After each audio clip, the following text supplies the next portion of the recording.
சீராக்கின் ஞானம் 1ஆம் அதிகாரம். ஞானமெல்லாம் ஆண்டவரிடமிருந்தே வருகின்றது, அது என்றும் அவரோடு இருக்கின்றது. கடல் மணலையோ மழை துளியையோ முடிவில்லா காலத்தையோ யாரே கணக்கிடுவர்? வான்வெளியின் உயரத்தையோ நில உலகின் அகலத்தையோ ஆழ்கடலையோ ஞானத்தையோ யாரே தேடிக் காண்பர்? எல்லாவற்றுக்கும் முன்னர் ஞானமே உண்டாக்கப்பட்டது. கூர்மதி கொண்ட அறிவு திறன் என்றென்றும் உள்ளது. உயர்வானில் உள்ள கடவுளின் வாக்கே ஞானத்தின் ஊற்று. என்றும் உள்ள கட்டளைகளே அதை அடையும் வழிகள். ஞானத்தின் ஆணிவேர் யாருக்கு வெளியிடப்பட்டது? அதன் நுணுக்கங்களை அறிந்தவர் எவர்? ஞானத்தின் அறிவாற்றல் யாருக்கு தெளிவாக்கப்பட்டது? அதன் பரந்த பட்டறிவை புரிந்து கொண்டவர் யார்? ஆண்டவர் ஒருவரே ஞானியாவார். தம் அரியணையில் வீற்றிருக்கும் அவர் பெரிதும் அச்சத்திற்குரியவர். அவரே ஞானத்தை படைத்தவர், அதனை கண்டு கணக்கிட்டவர். தம் வேலைப்பாடுகளையெல்லாம் அதனால் நிரப்பியவர். தம் ஈகைக்கு ஏற்ப எல்லா உயிரினங்களுக்கும் அவரே அதை கொடுத்துள்ளார். தம் மீது அன்பு கூறுவோர்க்கு அதை வாரி வழங்கியுள்ளார். ஆண்டவரிடம் கொள்ளும் அச்சமே மாட்சியும் பெருமையும் ஆகும். அதுவே மகிழ்ச்சியும் அக்களிப்பின் மணிமுடியும் ஆகும். ஆண்டவரிடம் கொள்ளும் அச்சமே உள்ளத்தை இன்புறுத்துகிறது. மகிழ்வையும் அக்களிப்பையும் நீடிய ஆயுளையும் வழங்குகிறது. ஆண்டவரிடம் கொள்ளும் அச்சமே உள்ளத்தை இன்புறுத்துகிறது. மகிழ்வையும் அக்களிப்பையும் நீடிய ஆயுளையும் வழங்குகிறது. ஆண்டவரிடம் அச்சம் கொள்வோரது முடிவு மகிழ்ச்சிக்கு உரியதாய் அமையும். அவர்கள் இறக்கும் நாளில் ஆசி பெறுவார்கள். ஆண்டவரிடம் அச்சம் கொள்ளுதலே ஞானத்தின் தொடக்கம். அது இறைப்பற்றுள்ளோருக்கு தாய் வயிற்றில் இருக்கும் பொழுதே வழங்கப் பெறுகிறது.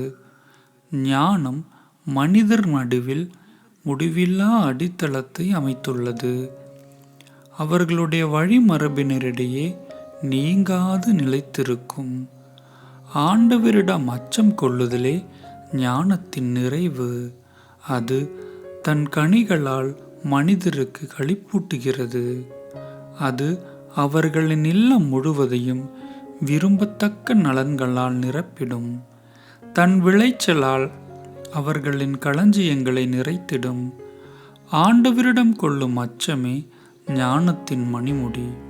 அது அமைதியை பொழிந்து உடல் நலனை கொழிக்கச் செய்கிறது. ஆண்டவரே அதனை கண்டு கணக்கிட்டார். அறிவாற்றலையும் நுண்ணறிவையும் மனிதருக்கு மழையென பொழிந்திட்டார். அதை உறுதியாய் பற்றி கொண்டோரை மாட்சியால் உயர்த்திட்டார். ஆண்டவரிடம் அச்சம் கொள்ளுதலே ஞானத்தின் ஆணிவேர். அதன் கிளைகள் நீடிய வாழ்நாள்கள். ஆண்டவரிடம் கொள்ளும் அச்சம் பாவங்களை விரட்டி விடுகிறது. அது இருக்கும்போது சினத்தை எல்லாம் அகற்றி விடுகிறது. நேர்மையற்ற சினத்தை நியாயப்படுத்த முடியாது. சினத்தால் நிலை தடுமாறுவோர் வீழ்ச்சி அடைவர். பொறுமையுள்ளோர் தக்க காலம் வரை அமைதி காப்பார்.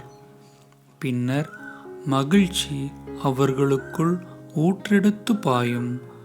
அவர்கள் தக்க நேரம் வரை காப்பார்கள். பலருடைய வாய் அவர்களது அறிவு கூர்மையை எடுத்துரைக்கும். ஞானத்தின் கருவூலங்களில் அறிவார்ந்த பொன்மொழிகள் உண்டு. பாவிகளுக்கு இறைப்பற்று அருவருப்பை தரும். ஞானத்தை நீ அடைய விரும்பினால் கட்டளைகளை கடைப்பிடி. அப்போது ஆண்டவரே உனக்கு ஞானத்தை வாரி வழங்குவார். ஆண்டவரிடம் கொள்ளும் அச்சமே ஞானத்தின் நற்பயிற்சியும் ஆகும். பற்றுறுதியும் பணிவும் அவருக்கு மகிழ்ச்சி தரும். ஆண்டவரிடம் கொள்ளும் அச்சத்தை புறக்கணியாதே. பிளவுபட்ட உள்ளத்தோடு அவரிடம் செல்லாதே. மனிதர் முன் வெளிவேடம் போட வேண்டாம். நாவடக்கம் கொள். நீ வீழ்ச்சி உறாதவாறு செருக்கு கொள்ளாதே. உன்மீது மானக்கேட்டை வருவித்துக் கொள்ளாதே. ஆண்டவருக்கு நீ அஞ்சி நடவாததாலும் உன் உள்ளத்தில் கள்ளம் நிறைந்ததாலும் ஆண்டவர் உன் மறைவான எண்ணங்களை வெளிப்படுத்துவார். சபையார் எல்லாரும் முன்னிலையில் உன்னை தாழ்த்துவார். ஆமேன்.